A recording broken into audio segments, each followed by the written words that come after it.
What's going on, everybody? Season's greetings and happy holidays. My name is Ben. Welcome back to the bench, guys, for another episode of the 12 Sprues of Kit-mas holiday build series. Today we're going to be moving on to episode number 7. So let's go ahead and grab that box and see what we have in store for us today. Now, as you can see, we are over halfway. Times have gotten a little hectic around here, but I'm hoping we can continue pushing forward. Last episode was awesome. I loved that kit that I pulled on day number 6, so I'm hoping day number 7 is just as fun. Let's go ahead and fish around in here and find what we're going to be building. Here it is. Pull it on out, and moment of truth. Okay, looks like we've got another rodent kit here, guys, so fingers crossed this actually ends up being a decent build. This is the False D3. I don't know much about the False D3, but I know it's a really nice looking airplane, so let's go ahead and grab the box and check out the parts. Rodents are tough kits. They're not necessarily shake and bake. They don't fall together. There's a lot of cleanup and whatnot that usually needs to be done, it would seem. So I am anticipating this to be the exact same way. But just from general looking at the plastic, it doesn't look too bad. There's not a lot of flash. Yeah, we're going to have some areas that will require some extra cleanup with some jeweler files, sandpaper, X-Acto knives, all that good stuff. But it doesn't look as bad as the Albatross. I don't think this is going to be nearly as much labor. I think we're going to be able to pull it off. Now, looking at the instructions, guys, they don't look too bad. They're not exactly super detailed, but they're okay. I think we can make them work. We have all of our part breakdowns here that are numbered. They're not numbered on the sprue, so that's a little bit annoying. But everything else is like 4 steps. Not too bad. I think we can go ahead and use these. Should be passable. For the different schemes, we have one in a camo version, which is kind of interesting. And then we have a couple in the silver gray. And this one down here has a yellow nose and a yellow tail. That's kind of interesting. That might be the one I do. And the one back here has just some black stripes on it, and the wings and the fuselage. I'm pretty sure that I want to go ahead and do this one with the yellow nose. That sounds like a lot of fun. At this point, we're going to go ahead and see if we can't make this one here work. So yellow nose, yellow supports, yellow tail, and the rest of it a silver gray color. So I'm hoping that would be kind of fun to try and paint. So we really don't have anything more to do except, guys, let's go ahead and jump into the construction. I want to really start in on this and build up all the different sub-assemblies, get that rocking and rolling. Then I want to go ahead and start painting the cockpit. They call out for a natural wood grain color, so we'll fiddle around with that. And then, of course, I want to go ahead and apply some primer, and then I want to get that basic yellow all nicely airbrushed. So let's go ahead and jump into that first time lapse, get this thing going, see what we can do, guys. Let's do it.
All right, everybody, we are back. And as you can see, we have gone ahead and applied the primer, and we've applied the yellow there on the different sides of the fuselage, the nose, and the different struts and supports. So I'm pretty happy with how this has turned out so far. Now, the way I'm going to try to do this is I'm going to create some masks. And I've gone ahead and I've airbrushed the size of the fuselage, the same yellow as the tail and the nose. And I want to go ahead and overcoat the yellow stripes with our tape. That's going to allow us to come back and airbrush over the entire aircraft with a silver gray color, and then we can just pull up the tape and we'll have our yellow bands. I think that's going to work. As long as I can burnish them down so they don't have any bleed, we should be good to go.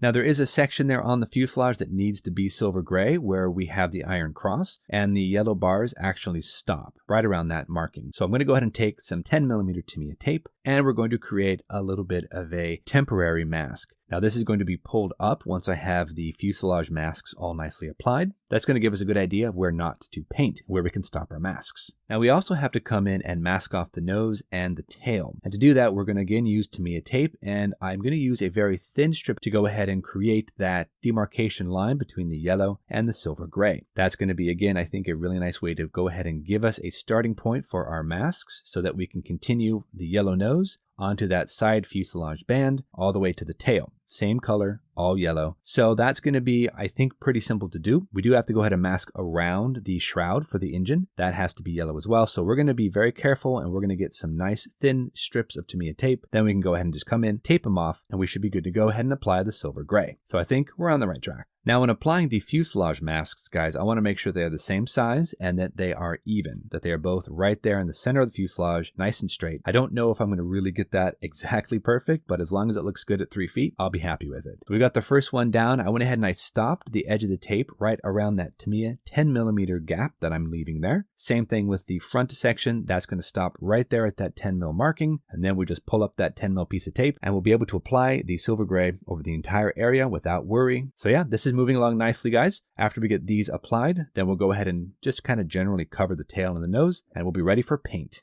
Now I've got my Scotch blue painter's tape. I'm going to use this for the general masking of the larger areas because it doesn't have to be as fine of a line, because I'm using Tamiya tape for my initial demarcation line, so that's going to be nice and crisp. And this tape is just to basically watch out for any overspray. And then I think we're going to go ahead and jump in there for the silver gray. Now, I've been doing some reading online, and I'm not really sure if I have this exactly correct, but it would appear that the silver gray color for the D3 here is actually not so much silver and not so much gray. So we're going to go ahead and use some Vallejo aluminum. We're going to drop a couple of drops of Vallejo white in there and then mix it up. So this is just kind of going off of what I'm reading online and any sort of information I can find. I'm hoping that it's correct. Either way, it's still fun to paint something like this. I love these kind of cool older one paint schemes. I think it's going to be unique, vibrant, and that's what I'm going for. So let's go ahead and jump back into that time lapse, guys. I'm going to go ahead and make up the silver gray paint. Then I'm going to start doing the final assembly. I want to go ahead and do all the detail painting, and then I want to go ahead and overcoat the entire aircraft with gloss. Anyway, back onto that time lapse, guys. Let's do some initial priming. Let's get that silver gray all ready to go. Get some assembly done, detail painting, and our gloss coat.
All right, everybody, so we are back, and I'm actually really pleased with how this has turned out so far. The wings, I wouldn't necessarily say they are completely perfect. They're a little off. The bottom wing just didn't want to fit quite right. I have it as best as I could get it, so it's a little off. It's not exactly parallel with the top wing, but yeah, it's fine. It's all good. We're going to go ahead, though, and jump into rigging. Now, I did come back in. I don't know if I showed on camera, but I went back in and I actually pre-drilled a couple of holes in the fuselage and in the wings just to make sure I can get that rigging kind of dropped in there with a little bit of super glue. Not really sure how it's going to go, but I'm hoping it's going to go well. We're just going to jump on in, get this thing rigged, and fingers crossed, we come out the better for it. Let's push on.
All right, everybody, so we have the entire D3 all nicely rigged, and I'm not sure exactly if it's 100% correct, but I tried to be as exact as I could. I even have the rear rigging in place as well for the tail and for the rear ailerons. So yeah, it's not perfect, but I like it. I'm digging this. This is pretty cool. So with all of this done here now, I think it's time to jump into decals. And I think I have chosen a really nice scheme to go ahead and decal because there's a lot of decals that we aren't going to use on this yellow-nosed version. So the decaling process of this should be very straightforward and pretty quick. After we get everything decaled, and I'll use my same typical decal method of some micro set, then micro sol, I think I want to go ahead and overcoat this with a semi-gloss finish and then do a little bit of powder work just with some basic aim weathering powder. All right, guys, we're almost there. Jump into that last time lapse. Let's get this thing all finished up.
All right, everybody, we are back and we have finished our Rodent 1/72nd scale Faults D3. I gotta tell you, this kit wasn't the easiest kit to build, but it was a lot easier than the Albatross. Let me go ahead and pull it out here for you and I'll show you what we came up with. Here it is, and I'm actually really pleased with how this has turned out. I'm actually excited. I kind of want to go ahead and build a 1/48 scale version of this exact airplane because it looks cool. This thing didn't fall together, not really in any way, shape, or form, but it didn't fight me really that much at all. So yeah, we're moving on, and I can say day 7 is all finished up. We go ahead and zoom in for you here. We'll get you some close-ups. So as you can see, we have a very cool looking yellow and silver paint scheme with the black iron crosses. I think it actually looks really, really nice. I kept the weathering to a minimum. I didn't want to go overboard with that really. So this is just a little bit of powder work, nothing much. We've got the wood grain on the propeller, which I think turned out to be one of my highlights there on the model. We've got the rigging, we've got the decals, and yeah, honestly, not a bad little model. And I did go ahead and take the opportunity to rig the rear tail as well. I will say there are some issues with it, of course, being that it is Rodent. It takes a little bit more time, a little bit more patience. The wings didn't really line up. They aren't parallel with each other. The bottom wing is a little bit off to the side. Not perfect, mind you, by any way, shape, or form, but I had a blast with it, and I consider that a win in my book. I'm happy to be finished with this particular model. It was a lot easier to build than the Albatross, but not nearly as easy to build as the Academy that I've done or any other kits that I have built.